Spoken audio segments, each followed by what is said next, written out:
too much of what Donors Choose is. I'll let Charles get to that. But basically, he started as a classroom teacher in the Bronx about 10 years ago now. And when we spoke in March, he said that by the end of the fiscal year, you have about $30 million in funding, about 250,000 citizen philanthropists on your site that are connected with almost 50,000 teachers to fund 60,000 projects. Is that about right? That's perfect, yep. During my first year of teaching, my colleagues and I would talk about books that we wanted our students to read, and a field trip that we wanted to take them on, and art supplies that we needed for an art project. And we'd spend a lot of our own money on copy paper and pencils, but the really good ideas we had for projects that would bring the subject matter to life, those ideas never went beyond the teacher's lunchroom. So we created this really simple place where public school teachers could post classroom projects. Donors can choose the project they want to support. And we think of this as enabling somebody who has $10 to be a full-fledged philanthropist and get the kind of choice and accountability and rich feedback that was previously reserved for Bill Gates.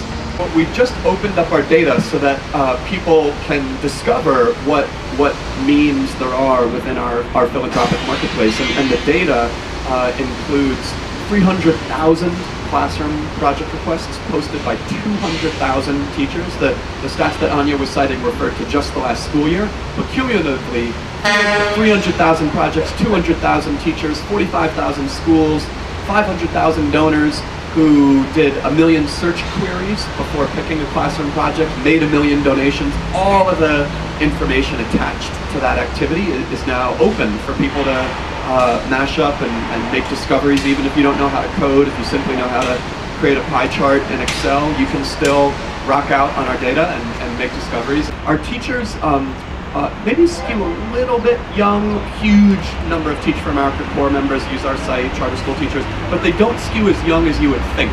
Actually, there are more 20-plus year veteran teachers using DonorsChoose.org than first-year teachers. An undergraduate student in British Columbia decided to look at the influence of a teacher being a Mr., a Ms., or a Mrs.